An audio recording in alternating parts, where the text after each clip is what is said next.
Good morning साथियों। आज के इस वीडियो के माध्यम से बिहार दरोगा का जो पेड बैच है उस बैच को हम आपको फ्री ऑफ कॉस्ट पढ़ाने वाले हैं। जो कंटेंट आप जो है सो पेड क्लास में देखते हैं, जो इसके लिए आपको कुछ पैसे पेमेंट करना होता है तब जा कर के आप इस प्रकार की पढ़ाई कर सकते हैं, वो चीज़ हम आपको जो है सो इस वीडियो के माध्यम से फ्री बिल्कुल ही फ्री में देने वाले हैं। क्लास भी आपको प्रोवाइड करेंगे, कंटेंट को अच्छे से समझाया भी जाएगा और साथ के साथ यदि आपको इसका पीडीएफ भी चाहिए तो हम इसको जो है सो पीडीएफ भी आपको अपलोड कर देंगे। आप इस पीडीएफ को भी डाउनलोड करके अपने पास रख सकते हैं और अपनी तैयारी को बेहतरीन ढंग से कर सकते हैं। यह क्लास मुख्य रूप से बिहार दरोगा के लिए बनाया गया है। बिहार दरोगा के साथ साथ अगर कोई रेलवे की तैयारी करने वाले स्टूडेंट है वो भी कर सकते हैं, बीपीएससी की तैयारी कर सकते हैं, यूपी पीसीएस की तैयारी कर सकते हैं। विभिन्न प्रकार के जो भी गवर्नमेंट एग्ज़ाम है कंपटीशन का, उन सारे एग्ज़ामों की तैयारी करने के लिए यह जो है सो आपके लिए सफिशिएंट पॉलिटी का बैच होने वाला है। इसमें हर एक बातों को, हर एक अनुच्छेद को जो है सो बारीकी ढंग से अच्छे से समझाया जाएगा, सिखाया जाएगा, कोई भी डाउट नहीं रहने वाला है। खास करके यह बिहार दरोगा के लिए बनाया जा रहा है, लेकिन इसके अलावा और अन्य किसी प्रकार के कंपटीशन की तैयारी करने वाले कैंडिडेट हैं तो वो आप इसको पढ़ सकते हैं, क्योंकि चीज़ें तो वही रहता है। उसी में किसी का टफनेस जो है थोड़ा सा बढ़ जाता है तो किसी का टफनेस थोड़ा सा कम जाता है। जैसे वनडे एग्ज़ाम रहेगा तो उसका टफनेस कम जाएगा, और जैसे बीपीएससी की अगर आप तैयारी कर रहे हैं तो इसकी लेवल थोड़ा सा बढ़ जाती है। बाकी चीज़ें तो वही रहता है। तो चलिए हम स्टार्ट करते हैं, अपने कंटेंट की ओर आते हैं और इस वीडियो को शुरू से अंत तक आप स्टार्ट से लेकर के एंड तक जो है सो ज़रूर देखिएगा। हर एक चीज़ जो है सो आपको समझ में आ जाएगा, क्योंकि हमने ऑलरेडी बता दिए हैं कि जो चीज़ आप पेड क्लास में पढ़ते हैं वो चीज़ आपको जैसे इस वीडियो के माध्यम से फ्री में बिल्कुल पढ़ाया जाएगा और इसका पीडीएफ भी प्रोवाइड किया जाएगा। चलिए स्टार्ट करते हैं। इसमें देखिए, भारतीय संविधान से यह क्लास प्रारंभ होती है। क्योंकि पॉलिटी पढ़ रहे हैं तो हमें सबसे पहले इसमें ये बात जाना चाहिए कि पॉलिटी के अंतर्गत हमें संविधानों के बारे में स्टडी करना है।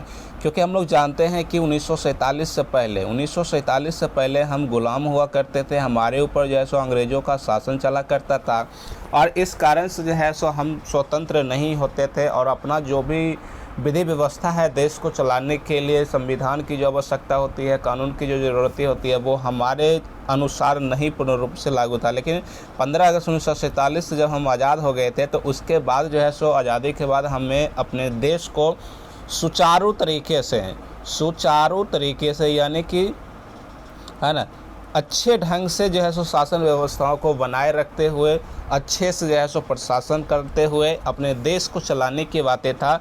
इसके लिए हमें एक लिखित दस्तावेज चाहिए था। एक क्या चाहिए था? तो लिखित रूप से कोई दस्तावेज चाहिए था। लिखित रूप से मतलब ये हुआ कि इस किताब के माध्यम से एक ऐसा किताब लिखा जाए जिस किताब के माध्यम से सारे लोग इस चीज़ को फॉलो करें, इनके नियमों को, इन किताब में जो भी बातें लिखा हुआ है उन सारी चीज़ों को यहाँ भारत में रहने वाले हर लोग फॉलो करें। उसी को हम संविधान कहेंगे। उसी को हम क्या कहेंगे? तो संविधान कहेंगे। तो सबसे पहले यहाँ कॉन्सेप्ट समझना था कि संविधान क्या है। तो जैसा कि हमने आपको इतना सारी चीज़ें बताए, वही क्या है? तो संविधान है। बाकी इसका जो है सो लिखे हुए अनुसार देखेंगे तो सभी के लिए बराबर कानून को ही संविधान कहते हैं, क्योंकि लिखित रूप से हमने पहले ही बता दिए हैं, नियम एवं कानूनों का एक ऐसा लिखित दस्तावेज जिसको हर नागरिक फॉलो करे और इसके खिलाफ, इसके अगेंस्ट में कोई जाए तो उसके लिए जो है सो सज़ा का भी प्रावधान जो है सो इसी संविधान जैसी महान किताब में ही लिखा हुआ हो। तो इन सारे नियम कानूनों के आधार पर जो देश का शासन व्यवस्थाएं चलाई जाती है उसी को क्या कहते हैं? तो संविधान कहते हैं। अब इस संविधान जो आप देख पा रहे हैं इसमें जो है सो कुल मिलाकर के 22 भाषाएं होती है। 22 क्या है? 22 भाषा नहीं, भाग हैं। 22 क्या है? तो भाग है। अब भाग कहने का मतलब ये हुआ कि अगर मान लेते हैं कोई भी आप बुक पढ़ रहे हैं तो बुक को पढ़ने के बाद उसमें क्या होता है कि जैसे कि आपका चैप्टर लिखा हुआ रहता है ना, बुक के अंतर्गत क्या रहता है? चैप्टर 1, चैप्टर 2, चैप्टर 3, इस प्रकार से लिखा हुआ रहता है ना। तो पॉलिटी का जो किताब है ना उसमें चैप्टर को हम लोग भाग के नाम से जानते हैं। किस नाम से जानते हैं? भाग के नाम से। यानी कि भाग 1, फिर बोलेंगे भाग 2, भाग 3, भाग 4, इस प्रकार से जो है सो भाग के नाम हम देते हैं। जो चैप्टर हम नाम देते हैं उसी चैप्टर को यहाँ पर क्या कहेंगे? तो भाग कहेंगे। समझ गए? उसके बाद इसमें जो है सो कुल 395 अनुच्छेद था। पहले के समय में जब हमारे भारत में संविधान लागू हुआ था और संविधान जब लिखा जा रहा था तो प्रारंभ में जो संविधान में अनुच्छेदों की कुल संख्या हुआ करता था वो 395 हुआ करता था। वर्तमान समय में देखेंगे तो यह लगभग जो है सो 450 के आसपास जो है सो पहुँच चुका है। और अनुसूची वर्तमान समय में देखेंगे तो उस वक्त जो है सो 8 अनुसूची था वर्तमान प्रारंभ समय में, और वर्तमान में देखेंगे तो यह 12 अनुसूची हो चुका है, यानी कि 4 अनुसूचियों को बढ़ाया गया है। इन सभी प्रकार के क्वेश्चनों को आपको अच्छे से समझना है और पीडीएफ के माध्यम से हम आपको समझाने की चेष्टा कर रहे हैं। तो उम्मीद करते हैं कि आपको हर एक डाउट जो है सो समझ में आ जाएगा, कोई भी डाउट रहने वाला नहीं है, क्योंकि हम हर चीज़ को एक्सप्लेन अच्छे से करते जा रहे हैं। जैसा कि इसमें देख लिया कि सभी के लिए बराबर कानून को ही क्या कहते हैं, संविधान कहते हैं। देश और राज्य का शासन कैसे चलेगा उसको चलाने के लिए किताब का नाम है भारतीय संविधान। उसी किताब का नाम क्या है, तो भारतीय संविधान। देश को चलाने के लिए जिस किताब की आवश्यकता पड़ता है उसी को भारतीय संविधान कहना है। इस किताब में टोटल 22 लेसन है, जिसको हम लेसन कह रहे हैं उसी को हम क्या कहेंगे, तो भाग कहेंगे, जिसे अनुच्छेद कहते हैं। कुल अनुच्छेद इसमें 395 था, इसमें लेसन को हम लोग भाग कहते हैं, इस लेसन को क्या कहते हैं, भाग कहते हैं। इसमें कुछ टॉपिक्स लिखे हैं संविधान की अवधारणा, जैसे कि संविधान की अवधारणा 1215 ईस्वी में इंग्लैंड के विचारक ने प्रस्तुत किया था। संविधान की जो प्रस्तावना है, संविधान का जो प्रावधान है, अवधारणा है, ये 1215 ईस्वी में इंग्लैंड के जो विचारक थे उन्होंने ही क्या किया था, तो इसको प्रस्तुत किया था, ध्यान में रखना है।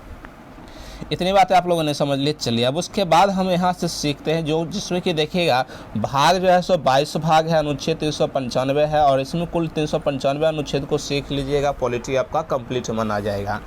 हम स्टार्ट करते हैं अनुसूची से, क्योंकि अनुसूची की संख्या मात्र 12 है, जो कि जल्दी एक ही क्लास में निपट जाएगा। इन अनुसूचियों को आपको समझना है, सीखना है, अच्छे से याद रखना है, क्योंकि अनुसूची से भी कई बार जो है सो 1 से 2 क्वेश्चन देखने को मिला है, इसलिए आपको इसको भी अच्छे से समझना है, सीखना है। चलिए इसको अनुसूची को देखिए, नीचे अनुसूची आपके लिए बना हुआ है।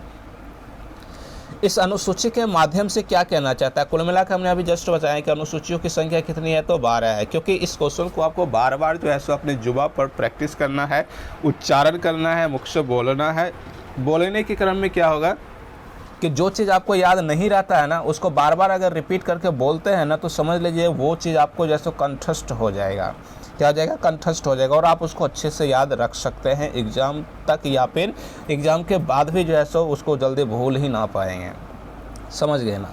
इसमें देखिए अनुसूची संख्या 1 क्या कहता है, अनुसूची संख्या 1 भारत राज्यों का एक संघ है। भारत क्या है, तो राज्यों का एक संघ है। यहाँ पे संघ शब्द का जो प्रयोग किया गया है ना, इस संघ का मतलब आपको समझना है। संघ का मतलब होता है यूनियन। भारत जैसे देशों के लिए संघ का मतलब समझना है यूनियन। यूनियन का मतलब संघ, और संघ का मतलब यहाँ पर यूनियन से लिया गया है। इस यूनियन की विशेषताएं ये है कि जो भी राज्य, जो भी देश भारत के साथ एक बार मिल जाती है, वो कभी भी जो है सो भारत से अलग नहीं हो सकती है। इस व्यवस्था को, इस प्रावधान को ही हम लोग यूनियन कहते हैं, संघ कहते हैं। हालांकि हिंदी में संघ कह देने का मतलब कॉन्फेडरेशन भी हो जाता है, फेडरेशन भी हो जाता है, तो इसमें जो है सो आपको कन्फ्यूजन हो सकता है, लेकिन इंग्लिश नाम याद रखिएगा। इसको भारत को क्या कहते हैं, तो राज्यों का यूनियन कहते हैं। और यूनियन का मतलब होता है कि जो राज्य या जो देश भारत के साथ एक बार मिल गया, वो कभी भी भारत से फिर अलग नहीं हो सकता है। यानी कि इस चीज़ को ऐसे समझिए, मान लेते हैं यह एक गुफा है। यह क्या है, एक गुफा है। इस गुफा में जो है सो शेर रहता है। इस गुफा में क्या रहता है, शेर रहता है। और बाहर से जो भी व्यक्ति आ रही है इस गुफा की ओर, नज़दीक तक आएगा और उसके बाद कुछ साहस करके जो है सो अंदर प्रवेश करेगा। अंदर क्या करेगा, प्रवेश करेगा। प्रवेश करने के बाद पता चलेगा, जाने वाले लोगों के पैरों के छाप तो यहाँ पर पड़ रहा है। पैरों के छाप क्या है, तो यहाँ पर दिख रहा है, क्योंकि अंदर की ओर जा रहा है। लेकिन उधर से फिर उस गुफा से वापस रिटर्निंग में आने के किसी का पाँव का निशान नहीं मिलेगा। ऐसा ही हमारा भारत है, ऐसा ही हमारा क्या है, तो भारत है। यह यूनियन है। यूनियन शब्द का प्रयोग करना है, यानी कि भारत में आप आसानी से आ तो सकते हैं, लेकिन फिर भारत से अलग होकर के, आप स्वतंत्र होकर के कोई नया देश निर्माण नहीं कर सकते हैं।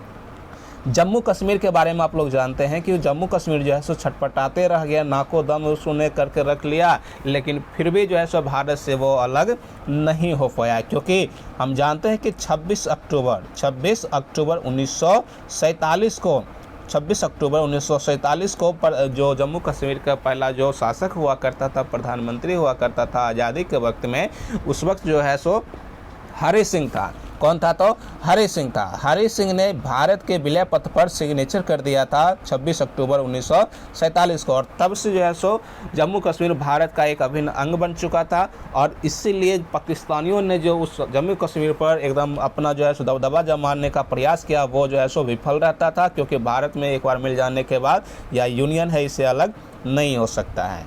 तो यूनियन के मतलब इतना आपने समझ लिए कि यूनियन क्या होता है। अब इसके साथ ही साथ हम अगर एक और वर्ड को समझाना चाहेंगे, तो जैसा कि आप देख सकते हैं यहाँ से, इस चीज़ को समझिएगा, फेडरेशन, कॉन्फेडरेशन और फेडरेशन, इसमें भी क्या कहता है? परिसंघ।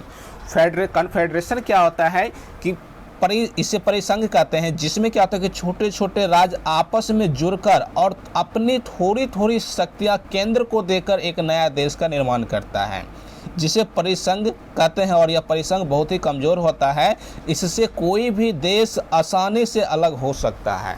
कॉन्फेडरेशन की जो व्यवस्थाएं प्रावधान होती है, इससे कोई भी देश जो है सो जब चाहेगा तब वो स्वतंत्र हो सकता है, इस पर दबदबा नहीं है, क्योंकि देश का जो निर्माण हुआ है वो राज्यों के द्वारा ही हुआ है। राज्य अपना थोड़ी थोड़ी शक्तियां देकर के अपनी सहमति से एक देश का निर्माण किया है। और इसमें क्या होता है कि नागरिकता का जब प्रावधान किया जाता है तो यहाँ पर दोहरी नागरिकता आ जाता है, राज्य की भी नागरिकता हो जाता है और देश की भी नागरिकता आ जाती है। जैसे कि अमेरिका में आप नागरिकता का प्रावधान देखेंगे ना, तो वहाँ पे दोहरी नागरिकता है। कैसी नागरिकता कहेंगे? दोहरी नागरिकता। दोहरी नागरिकता कहने का मतलब ये हुआ कि देश का भी नागरिक होगा और साथ ही साथ राज्य का भी नागरिक होगा। जबकि अमेरिका में देखेंगे कुल मिलाकर के 50 राज्य है, तो मतलब ये हुआ कि हर राज्य का नागरिक होने के साथ साथ अमेरिका का भी नागरिक वहाँ के लोग होगा। लेकिन भारत में देखेंगे तो भारत में एक हरी नागरिकता है। कैसी नागरिकता कहना है? एक हरी नागरिकता, यानी कि आप भारत के नागरिक हैं और बिहार के निवासी हो सकते हैं। अगर कोई व्यक्ति बिहार से हैं, बिहार से अगर इस वीडियो को देख रहे हैं तो आप बिहार के निवासी हो सकते हैं, और जबकि भारत के आप क्या हो सकते हैं? तो नागरिक हो सकते हैं। कोई उत्तर प्रदेश के हैं तो उत्तर प्रदेश के वो निवासी कहलाएंगे, झारखंड के हैं तो झारखंड के निवासी कहलाएंगे, मध्य प्रदेश के हैं तो मध्य प्रदेश के निवासी कहलाएंगे, छत्तीसगढ़ के हैं तो निवासी कहलाएंगे, महाराष्ट्र के हैं निवासी कहलाएंगे। लेकिन देश आपका एक ही है जो कि भारत है, और भारत के आप नागरिक कहलाएंगे। तो इसलिए भारत को एक हरी नागरिकता कहा जाता है। कॉन्फेडरेशन आपने देख लिए। उसके बाद फेडरेशन के बारे में जब देखेंगे ना, तो ये भी कुछ उसी टाइप का है। इसमें भी कहते हैं कि राज्य मिलकर एक देश का निर्माण करते हैं और हर राज्य अपनी कुछ शक्तियाँ देश को देते हैं और देश का उसी को देश कहते हैं। आप इन शक्तियों का प्रयोग करें, इससे भी कोई भी राज्य अलग हो सकता है। यानी कि कॉन्फेडरेशन जो होती है, इससे भी कोई भी राज्य जब चाहे तब अलग हो सकता है। लेकिन यूनियन के बारे में हमने अभी जस्ट समझा दिए हैं, गुफाओं का एक उदाहरण देकर के हमने आपको समझा दिए हैं कि इसमें आने का पाँव का निशान तो आपको पग चिन्ह देखेगा, लेकिन रिटर्निंग आने वापस जाने का भी पग चिन्ह आपको नहीं देखेगा। जैसे हम लोग जानते हैं कि 1975 ईस्वी में, कब? 1975 ईस्वी में सिक्किम, कौन सा देश? सिक्किम पहले एक देश हुआ करता था। सिक्किम पहले एक देश हुआ करता था, जो कि वर्तमान समय में सिक्किम हमारे भारत का राज्य बन चुकी है। तो यह जो है सो सिक्किम जो है 1975 ईस्वी में भारत में विलय हो जाती है सुरक्षापूर्वक, और तब से जो है सो भारत का एक अभिन्न हिस्सा बन जाता है। और यहाँ पर जो है सो अब फिर दोबारा ये कभी चाहेगा कि सिक्किम हम अलग हो जाए, अपना स्वतंत्र देश बन जाए, तो यह जो है सो कदाचित नहीं होने वाला है। इस बातों को ध्यान में रखना है, क्योंकि इसमें आ तो सकते हैं लेकिन जा नहीं सकते हैं। तो ये कॉन्सेप्ट आपने समझ लिए। और यहाँ से आपको ध्यान में रखना था कि भारत क्या है? तो राज्यों का एक संघ है। संघ मतलब यूनियन है, इस बातों को ध्यान में रखना है। चलिए, उसके बाद आप देखेंगे अनुसूची संख्या 2। तो अनुसूची संख्या 2 वेतन की चर्चा करता है, यानी कि जितने भी मंत्रीगण होते हैं उनको जो वेतन सैलरी मिलता है, उसकी चर्चा जो है सो अनुसूची 2 में प्रावधान किया गया है। इस बातों को ध्यान में रखना है। तो आपसे पूछा जाएगा अनुसूची 2 किसका प्रावधान करता है, तो बताना है यह वेतनों का प्रावधान करता है। समझ गए? उसके बाद देखिए अगला देखेंगे तो अनुसूची 3 नंबर में शपथ दिलाने की बातें कही गई हैं। यानी कि जो भी मंत्री, जो भी प्रत्याशी इलेक्शन के वक्त क्या होते हैं, प्रत्याशी के रूप में खड़े होते हैं, और जीत जाने के बाद हम जानते हैं कि उसको राष्ट्रपति जो है सो शपथ दिलाते हैं। यानी कि जो लोकसभा चुनाव में विजय होकर के जीत के जाते हैं उसको राष्ट्रपति जो है सो शपथ दिलाते हैं, अब बाकी राज्यपाल भी जो है सो राज्यों में दिलाते हैं। तो शपथ दिलाने का जो काम होता है वो अनुसूची 3 के तहत जो है इस बात का प्रावधान किया गया है। इसी के साथ आपको इस बात को और ध्यान में रखना है कि राष्ट्रपति को इससे अलग रखा गया है। राष्ट्रपति को जो है सो आप अनुसूची 3 के तहत शपथ नहीं दिला सकते, क्योंकि राष्ट्रपति अपने आप में एक सम्माननीय पद है, एक जो है सो आप कह सकते हैं बड़ा पद है। इसीलिए इनका प्रावधान अनुच्छेदों के माध्यम से किया गया है। इसीलिए इसको अनुसूची 3 के तहत ना रख करके इसको आर्टिकल के तहत जो है सो शपथ दिलाने की बातें करता है, जो कि राष्ट्रपति चैप्टर जब हम पढ़ाएंगे उस वक्त जो है सो आपको इसके बारे में और डिटेल से समझाएंगे। फिलहाल आपको समझना है कि शपथ में जो है सो जो राष्ट्रपति के अलावा जितने भी मंत्रीगण बच जाते हैं उनको शपथ दिलाने की चर्चा अनुसूची 3 करता है। तो 3 अनुसूची हमने अभी तक क्लियर कर चुके हैं। इन तीनों को आपको जो है सो रिविजन करते चलना है। अनुसूची 1 क्या कहते हैं तो भारत राज्यों का संघ है। अनुसूची 2 क्या करता है तो वेतन की चर्चा करता है। अनुसूची 3 क्या कहता है तो शपथ दिलाने की चर्चा करता है। उसके बाद चौथा अनुसूची देखेंगे तो चौथा अनुसूची में कहता है कि राज्यसभा में सीटों की संख्या। राज्यसभा में सीटों की संख्या, लोकसभा और राज्यसभा 2 सदन हमारे पास है, लोकसभा एंड राज्यसभा। इसमें राज्यसभा में जो सीटों की संख्या है उसका निर्धारण करता है। जैसे कि बिहार एक राज्य है, इस राज्य में राज्यसभा की कितनी सीटें हैं ये बताना है। तो आप लोग कमेंट करके भी बताइए कितना है। राज्यसभा की सीटों की संख्या कितना बताना है तो 16। लोकसभा की सीटों की संख्या कितना, आप लोग कमेंट करके जरूर इसका बताइएगा। चलिए इसको हम छोड़ देते हैं, आप लोग इसको खुद ही बताइएगा कि लोकसभा की सीटों की संख्या कितना है। और राज्यसभा का तो हमने बता ही दिया, लोकसभा का बता दीजिए, ठीक है। और साथ ही साथ अगर संभव हो तो आप जो है विधानसभा का भी सीटों की संख्या बता दीजिए हमको कमेंट करके, अधिक से अधिक, ताकि हमें भी पता चले कि आप जो है सीरियसली रूप में जो है पढ़ाई करना चाहते हैं, सीखना चाहते हैं, समझना चाहते हैं। क्योंकि हमने आपको ऑलरेडी बता दिए हैं कि पॉलिटी को स्टार्ट किए हैं तो इसको पूरा कंप्लीट भी करेंगे। और जो भी कैंडिडेट बिहार दरोगा की तैयारी करने वाले स्टूडेंट हैं वो हमारे चैनल को सब्सक्राइब कर लीजिए, प्लीज़ प्लीज़ प्लीज़ आप हमारे चैनल को सब्सक्राइब कर लीजिए। फ़ायदा ये होगा कि जब भी वीडियो अपलोड किया जाएगा तो सबसे पहले आप देखेंगे और आप जो है सो A to Z यानी कि पेड क्लास का आनंद जो है सो फ्री ऑफ कॉस्ट आप ले सकते हैं। चलिए चौथा अनुसूची में देख लिए हैं कि राज्यसभा में सीटों की संख्या की चर्चा करता है। हर एक राज्यों का अपना जो है सो सीटों की संख्या राज्यसभा की होती है, तो उसकी प्रावधान जो है सो अनुसूची 4 के तहत किया गया है, ठीक है।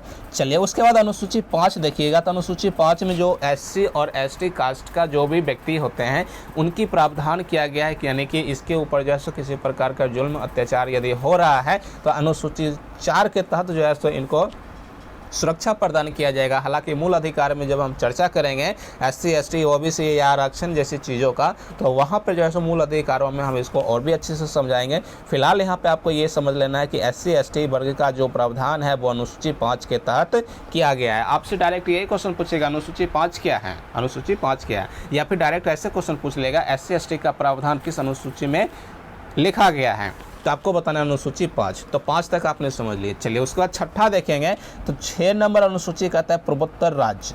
पूर्वोत्तर राज्य की प्रावधान करता है। पूर्वोत्तर राज्य जैसे कि हम लोग जानते हैं कि 7 सिस्टर, पूर्वोत्तर राज्य में कौन से कितने जो है सो राज्य आते हैं तो 7 सिस्टर। तो यहाँ पर आप देखेंगे यहीं पर अरुणाचल प्रदेश है, उसके बाद नागालैंड है, मणिपुर है, मिजोरम है, यहाँ पर देखेंगे त्रिपुरा है, असम है, मेघालय है। सभी राज्य जो है सो अलग अलग है, इसको 7 सिस्टर कहते हैं और इसको हिंदी में पूर्वोत्तर राज्य भी कहते हैं। तो यहाँ पर पूर्वोत्तर राज्यों में मात्र 4 राज्यों का प्रावधान किया गया है। वो 4 राज्य कौन कौन से हैं तो असम, मेघालय, त्रिपुरा, मिजोरम। असम, मेघालय, त्रिपुरा, मिजोरम। असम, मेघालय, त्रिपुरा, मिजोरम। आप मेरे साथ साथ इसको जो है सो 2-4 बार इसको रिपीट कीजिए, क्योंकि हमने ऑलरेडी बता दिए हैं कि जो चीज़ आपको याद नहीं होता है उसको 2-4 बार बोल के प्रैक्टिस कीजिए, तो देखिए ये चीज़ आपको याद हो जाएगा। तो असम, मेघालय, त्रिपुरा, मिजोरम। असम, मेघालय, त्रिपुरा, मिजोरम। असम, मेघालय, त्रिपुरा, मिजोरम। एक रिदम में बना करके इसको 2-4 बार बोलिए, आपको याद भी हो जाएगा कि पूर्वोत्तर में 4 राज्य, और 4 राज्य कौन कौन सा है तो असम, मेघालय, त्रिपुरा, मिजोरम। ये आपने समझ लिए अच्छे से। तो कुल मिलाकर के हमने अभी तक 6 अनुच्छेदों को कवर कर चुके हैं। यहाँ तक एक बार और फिर से रिवीजन कर देते हैं हम आपको, फिर आगे देखें, क्योंकि इस वीडियो में जो है सो अनुसूची को ही अच्छे से हम आपको समझाएंगे, सिखाएंगे। फिर अगले पार्ट में हम आगे की ओर बढ़ेंगे। देखिए अब पहला अनुसूची क्या कहता है, भारत राज्यों का क्या है तो संघ है। बिल्कुल, भारत राज्यों के क्या है तो संघ है। दूसरा कहता है जो वेतन की चर्चा करता है, मंत्रियों के वेतन की चर्चा करता है। तीसरा शपथ दिलाने की चर्चा करता है। चौथा राज्यसभा में सीटों की संख्या और पांचवा SC/ST का प्रावधान और छठा जो है सो पूर्वोत्तर राज्यों की चर्चा करता है। तो कुल मिलाकर के यहाँ तक आपने जो है सो 6 अनुसूची को सीख लिए हैं, याद कर लिए हैं। उसके बाद देखिए कुछ और भी यहाँ पर मुख्य रूप से बातें हैं जिसको ध्यान में रखना है आपको। जैसा कि हमने बताया था कि मूल संविधान में कुल 8 अनुसूची ही था। कितना अनुसूची था? 8 ही अनुसूची था। ये भी आपको ऑब्जेक्टिव का बहुत शानदार क्वेश्चन पूछा जा सकता है। संविधान के प्रारंभ में अनुसूचियों की संख्या कितनी थी? और ऑप्शन आपको दे देगा 12, 8, 4, 10। इस प्रकार से आपको जो है क्या दे देगा? ऑप्शन दे देगा। तो आपको ध्यान में रहेगा 12 अनुसूचियों की संख्या 12, तो आप मार देंगे इसमें, जो कि क्या हो जाएगा? गलत हो जाएगा। क्वेश्चन को समझना है। आपसे पूछा जाएगा मूल संविधान में या संविधान के प्रारंभ में जो अनुसूचियों की संख्या कितना था, तो आपको बताना है कितना होगा, तो 8 होगा। और वर्तमान समय में जब पूछेगा तब आपको बताना है कि 12 होगा। वर्तमान समय में पूछेगा तो 12। उसके बाद देखिए पहला जो आप देख रहे हैं अनुसूची, उसके 8 अनुसूची थी, लेकिन पहला 62वां, 73वां, 74वां संविधान संशोधन द्वारा जो है वो क्रमशः 9वीं, 10वीं, 11वीं, 12वीं अनुसूची को बाद में जोड़ा गया है। यानी कि इसका कहने का मतलब ये हुआ कि पहला संविधान संशोधन के माध्यम से 9वीं अनुसूची जोड़ा गया है, 52वां संविधान संशोधन के माध्यम से 10वीं अनुसूची को जोड़ा गया है, 73वां संविधान संशोधन के माध्यम से 11वीं अनुसूची को जोड़ा गया है और 74वां संविधान संशोधन के माध्यम से 12वीं अनुसूची को जोड़ा गया है। तो ये भी क्वेश्चन आपसे पूछा जा सकता है कि 12वीं अनुसूची किस संविधान संशोधन के आधार पर जोड़ा गया है, तो आपको बताना या 74वां संविधान संशोधन के आधार पर इसको जोड़ा गया है। ठीक, इसी प्रकार से पूछेगा कि 9वीं अनुसूची जो है वो संविधान के किस संशोधन के माध्यम से जोड़ा गया है, तो आपको बताना यह पहला संविधान संशोधन के माध्यम से जोड़ा गया है।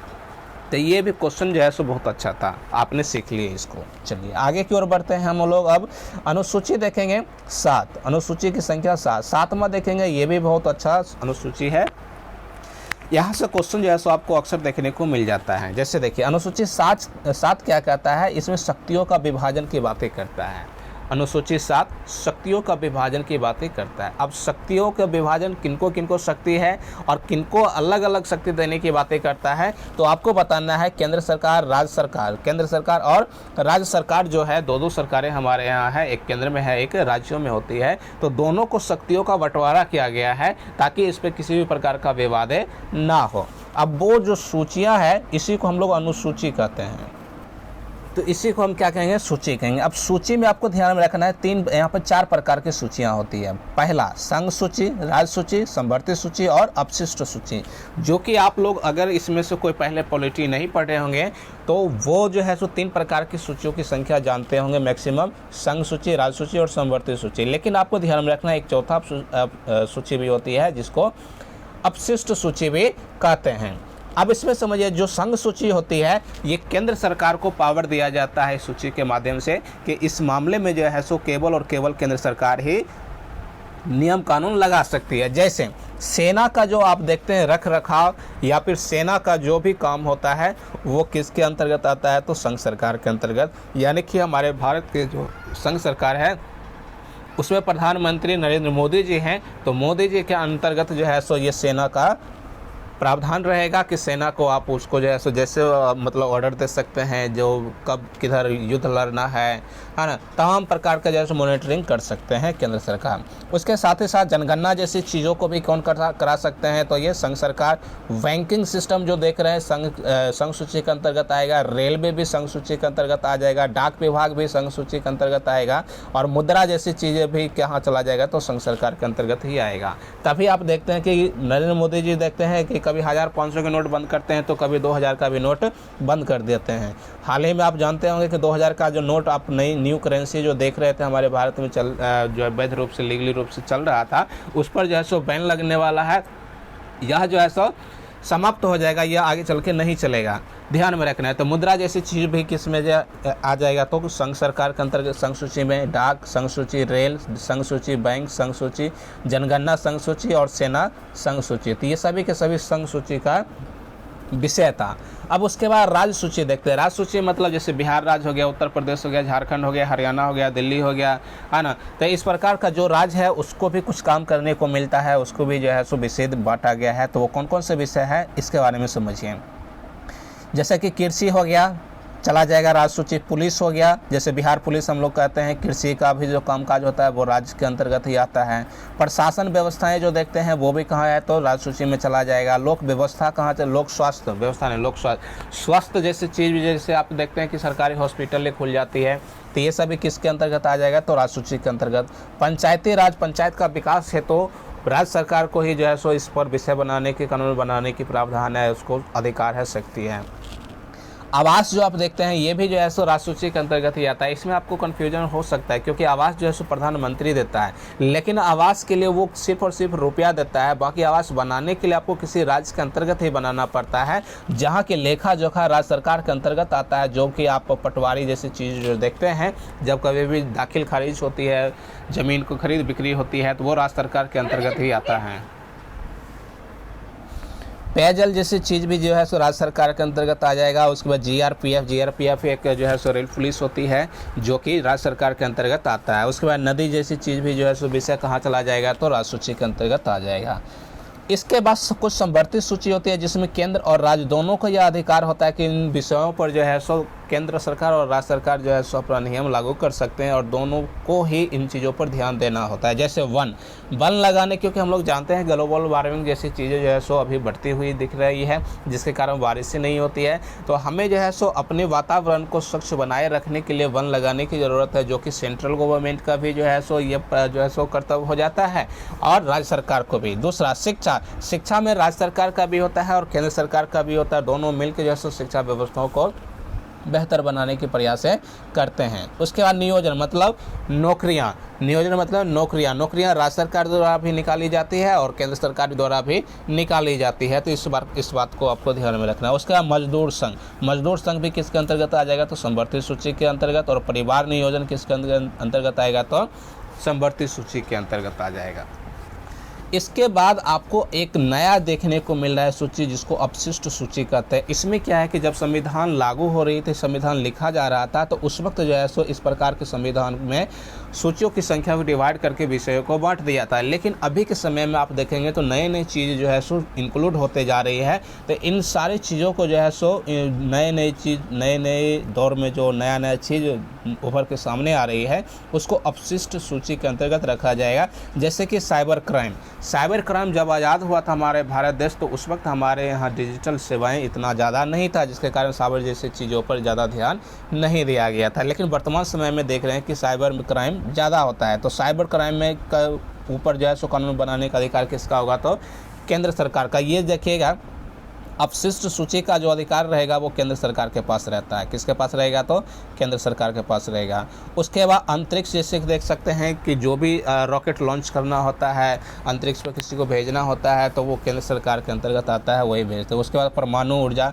आपको ध्यान रखना है इन सभी चीज़ों के बारे में कि यह सभी अपशिष्ट सूची के अंतर्गत आता है। समझ गए नहीं इतनी बातें। साथ ही साथ इसमें एक चीज़ और ध्यान में रखना है कि जो केंद्र सरकार है इसमें विषयों की जो कुल संख्या है वो 100 विषय है। कितना विषय है इसमें, तो 100 विषय इसमें रखा गया है। राज्य सूची में पहले 66 था, पहले कितना था, 66 था, लेकिन इसमें से घटा करके अब कितना कर दिया गया है, तो 61 कर दिया। इसमें 5 अनुसूची को घटा दिया गया है। लेकिन यह 5 अनुसूची जो घटा दिया गया है ना, उसको संवर्धित सूची के अंतर्गत रख दिया गया, क्योंकि संवर्धित सूची में पहले जो विषयों की संख्या था वो 47 था, लेकिन इसी में 5 और जोड़ दिया गया, तो कुल मिलाकर के कितना हो गया, तो 52 हो गया। इसमें ध्यान रखना है राज्य सूची में पहले 66 था, 5 घटा देने के बाद 61 पूरा गया। इसमें अभी वर्तमान समय में कितना बताना है राज्य सूची के विषयों की संख्या, तो 61। इसमें जो 5 घटाया गया था ना, उसी 5 को संवर्धित सूची में आकर के जोड़ा गया है। लेकिन संवर्धित सूची में पहले विषयों की संख्या जो हुआ करता था वो 47 था। विषय कितना था, 47 था। इसमें 5 जो है विषय को और जोड़ दिया है, तो वर्तमान समय में संवर्धित सूची के विषयों की संख्या कितना है, तो 52 है।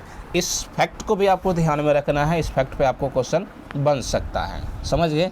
तो यह जो है सो शक्ति के विभाजन के अंतर्गत जो है सो इन सारी चीज़ों को आपने अच्छे से समझ लिए। अब उसके बाद यहाँ से आपको पढ़ना है अगला अनुसूची, अनुसूची संख्या 8। अनुसूची संख्या 8 जो है सो 22 प्रकार की भाषाओं का जिक्र करता है। हमारे भारत में जो भाषाएं बोली जाती है वो 22 प्रकार की बोली जाती है, जो कि संविधान की अनुसूची संख्या 8 में है। हालांकि बोलियां तो इसमें जो है 100 से भी अधिक है, जो कि स्थानीय लोकल लैंग्वेज भी होता है, उसकी संख्या यहाँ पर नहीं इंक्लूड किया गया है। भाषाओं को यहाँ पर मान्यता दिया गया है, जो कि कुल मिलाकर के 22 भाषा है। इस 22 भाषा में से आपको ध्यान में रखना है कि अंग्रेजी भाषा नहीं है, अंग्रेजी भाषा इस संविधान में नहीं है, ध्यान में रखना है। उसके अनुसूची संख्या 9 देखेंगे तो अनुसूची संख्या 9 भी जैसा कि हमने देखे हैं कि पहला संविधान संशोधन के माध्यम से अनुसूची 9 को जोड़ा गया था। इसमें जो है सो भू सुधार जैसी चीज़ों को जोड़ा गया था। भू सुधार मतलब ये हुआ कि सरकार अगर चाहती थी कि किसी भी सार्वजनिक रूप से काम किया जाए तो लोग जो है सो उसमें बीच में अड़चन डाल देते थे कि यह भूमि मेरा है, यह भूमि क्या है तो मेरा है। अब मेरा भूमि है तो मेरा मन होगा देने का तो देंगे, नहीं देने का होगा तो नहीं देंगे। तो इसलिए जो है सो सरकार को कामकाज करने में बहुत तकलीफ मतलब दिक्कतें आती थी। इसको जो है सो मतलब सुधार करते हुए इसमें जो है सो भू सुधार जैसी चीज़ें अनुसूची 9 के तहत लाया गया। इसमें ज़मींदारी प्रथा को उन्मूलन कर दिया गया था, यानी कि सरकार को अगर आवश्यकता पड़ गई आपकी ज़मीन का तो वो आपकी ज़मीन को ले सकते हैं, भले ही उसके बदले में आपको मुआवजा दे दें, लेकिन आपकी ज़मीन को वो ले सकते हैं। समझ गए ना। उसके अनुसूची 10 क्या कहते हैं, दल बदल। दल बदल क्या होती है, जो ये जो है सो राजनीति में लगता है, नेताओं लोग जो है सो एक दल से दूसरे दल में चले जाते हैं फिर चले आते हैं, तो दल बदल जैसे कानून जो है सो आपको देखने को मिलेगा अनुसूची 10 के साथ। 10 से दल और 10 से 10 ध्यान में रखना, 10 से दल और 10 से 10। उसके बाद अनुसूची संख्या 11 पंचायती राज की चर्चा करता है। पंचायत की चर्चा अनुसूची 11 में करता है। और अनुसूची 12 जो है सो नगर पालिका, यानी कि नगरों में जो व्यवस्थाएं लागू होते हैं वो नगर पालिका के अंतर्गत आ जाती है। गांव में जो व्यवस्थाएं लागू होती है स्थानीय स्तर पर वो पंचायत के अंतर्गत आ जाता है। तो आपको ध्यान में रखना है कि अनुसूची 11 पंचायत की चर्चा करता है, अनुसूची 12 नगर पालिका की चर्चा करता है। तो इस प्रकार से हमने हर बातों को अच्छे से एक्सप्लेन कर के समझाए हैं। आपको यह वीडियो कैसा लगा कमेंट करके ज़रूर बताइएगा हमें, क्योंकि इस प्रकार का ही एक्सप्लेन कर के हमने आपको ऑलरेडी बता दिया कि जो चीज़ आप पेड क्लास में आप पैसे दे करके पढ़ते हैं वही चीज़ हम आपको फ्री ऑफ कॉस्ट यहाँ पे देने वाले हैं।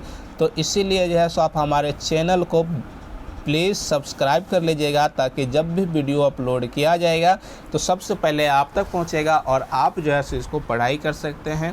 इसका PDF चाहिए तो आप हमें अधिक से अधिक कमेंट कीजिए कमेंट बॉक्स में और हमें कहिए, तो हम आपको क्या करेंगे हमारे व्हाट्सएप ग्रुप से आपको ऐड कर लिया जाएगा, वहाँ पर आपको जैसे इसका PDF भी मिल जाएगा। तो कमेंट ज़रूर कीजिएगा, अपना प्रतिक्रिया राय विचार हमें ज़रूर दीजिएगा। मिलते हैं फिर किसी अगले वीडियो में, तब तक के लिए धन्यवाद।